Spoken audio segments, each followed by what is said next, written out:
और जो अन्य सरकारें थी वो राम के विरुद्ध हो रही थी। इसलिए राम का मुद्दा तो स्वाभाविक है, भाजपा को लाभ देने वाला है। विकास है, हाँ। धर्म का विकास है। जो भगवान राम मर्यादा पुरुषोत्तम रहे, मर्यादित जीवन बिताना, मर्यादित वाणी बोलना, ये तो भगवान राम से ही सीखा जाएगा ना। आवटी जीवन से काम नहीं होता। उनकी माँ तो बोल चुकी है, तो काल्पनिक है। एफिडेविट दिया। हाँ, अभी पहले काल्पनिक बोल करके अब आप हिंदू बन जाओ, सनातन धर्मी बन जाओ, यज्ञोपवीत पहन लो, इससे थोड़ी होता है। कांग्रेस में ही ये इंदिरा गांधी ने कहा था, जब महंगाई बढ़ती है देश उन्नति करता है। कांग्रेस ही कर रही, इसीलिए उसकी ये दुर्दशा है। बोलते हैं और बोलता नहीं है लेकिन वोट देता है मोदी जी को। क्योंकि वो बोलेगा तो उनके आका लोग बैठेंगे, उसको मारेंगे।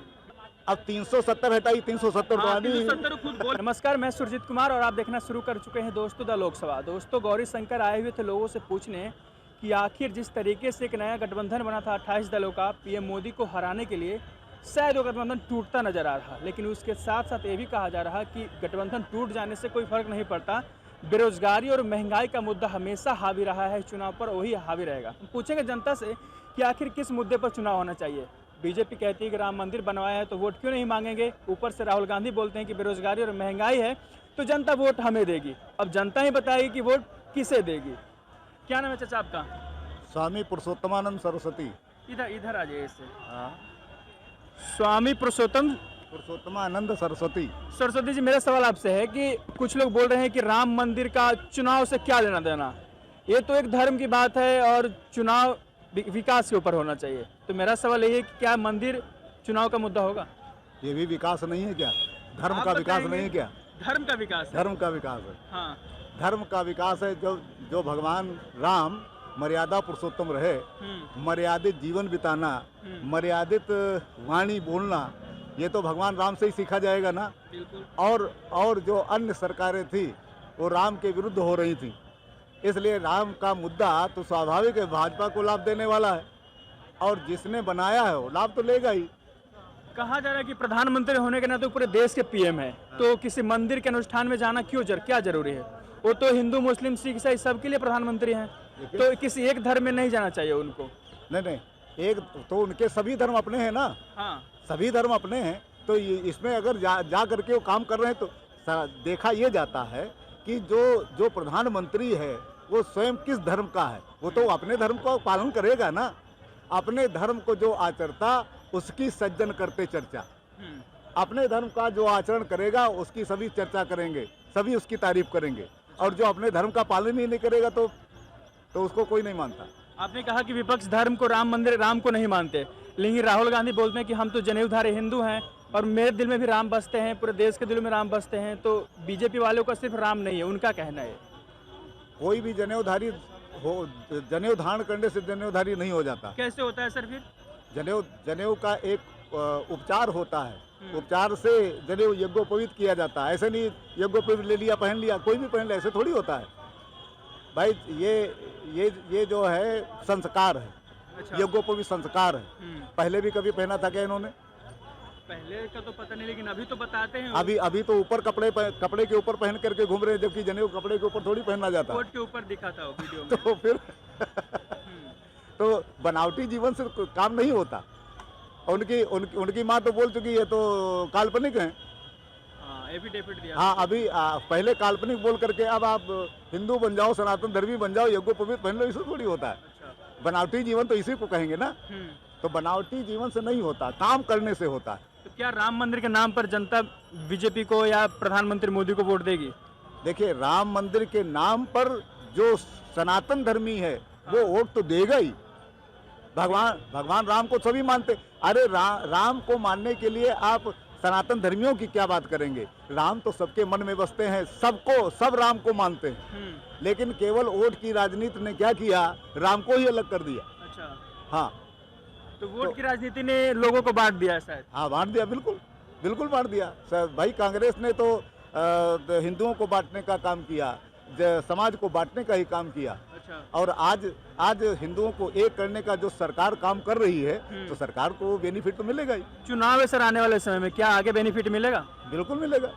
मोदी जी आ रहे हैं फिर से? हाँ बिल्कुल, मोदी जी आना ही आना है। क्या क्या काम हुआ है सर पिछले 10 साल में? कुछ काम बताइए। देखिए 10 साल में 370 हट गया, मुसलमानों को लाभ हुआ कि नहीं हुआ? अब वो न माने न माने, लेकिन जो लाभ हुआ है, अब वहाँ जा करके जो जहाँ पर राहुल गांधी जा नहीं सकते थे, 370 हटने के बाद में तो खूब होकर के आए हैं। कोई परेशानी हुई क्या उनको? नहीं, पहले जाते परेशानी थे तो तो क्या? नहीं हुई। हाँ नहीं हुई परेशानी। हाँ, तो 370 पे उनको परेशानी किस बात की है? महंगाई बहुत बढ़ गया है सर, आप कह रहे हैं कि वापसी हो जाएगी। महंगाई, बेरोजगारी, रोजगार नहीं मिल रहा है युवाओं को। कांग्रेस में ही ये इंदिरा गांधी ने कहा था, जब महंगाई बढ़ती है देश उन्नति करता है। अच्छा, जब महंगाई बढ़ रही तो लोगों की तनख्वाहें तो बढ़ रही हैं, सभी बढ़ रहे हैं। तो ये फर्क है कांग्रेस और मोदी सरकार में। हाँ बिल्कुल, इसने उन्नति करके दिखाया। उन्होंने केवल कह दिया कि गरीबी दूर होती है, उन्नति होती है भारत की।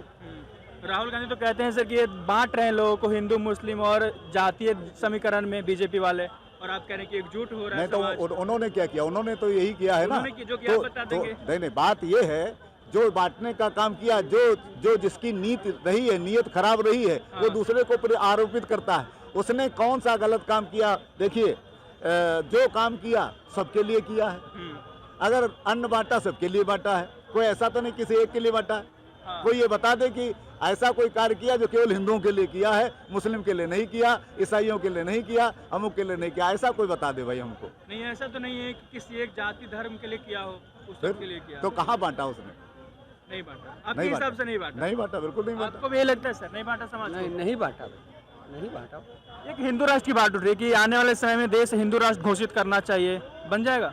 देखिए, देश लोकतांत्रिक है और सेकुलर अभी कहा देखिए, इसमें हिंदू राष्ट्र की ही भारत में जान बसती है, तभी यहाँ लोग आकर के रहते हैं, आराम से रहते हैं। अच्छा, और जब ये हिंदुत्व समाप्त होगा, तब ये वैसे ही होगा जैसे अन्य देश लड़ रहे हैं आपस में, बाकी देशों की तरह बाकी देशों की तरह हम भी लड़ते रह जाएंगे। लड़ते रह जाएंगे। बिल्कुल, राहुल गांधी की यात्रा कर रहे हैं, भारत जोड़ो न्याय यात्रा, बोल रहे हैं कि सामाजिक भेदभाव बहुत ज्यादा बढ़ गया है। जोड़ो नहीं, भारत तोड़ो यात्रा कर रहे हैं वो।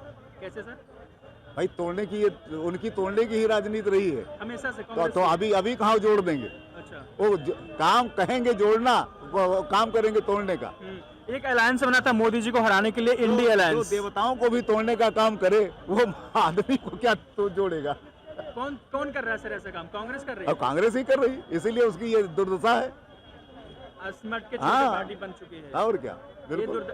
आने वाले समय में लोकसभा चुनाव में क्या रिजल्ट आने वाला सर? आने वाले लोकसभा के चुनाव में मोदी आने वाला, फाइनल हो गया? फाइनल हो गया। कितनी अभी से सर? हाँ बिल्कुल, अभी से। अभी तो चुनाव होना बाकी भी है आगे। देखिए, हिंदू जो राजनीतिज्ञ नहीं है वो देगा ही मोदी को, एक बात। हाँ, दूसरी बात, जो मुस्लिम है उसको जो लाभ मिला है वो भी देगा। मैंने तो कहते सुना है मुस्लिम को, जो छत मैं कभी नहीं डलवा पाया, मेरे बुजुर्ग नहीं डलवा पाए, आज मोदी के आने से छत पड़ गई है, तो खुशी से आंसू उसके निकलते हैं। और बोलता नहीं है लेकिन वोट देता है। वोट देता है मोदी जी को। क्योंकि वो बोलेगा तो उनके आका लोग बैठेंगे, उसको मारेंगे, इसलिए वो बोलता नहीं, वोट देता है। तो गरीब वोट देता है, महिलाएं वोट देती हैं, तो जीत तो इसी से होती है। कितनी सीटें आ रही है सर? हाँ? सीटों का कोई अंदाजा है आपको?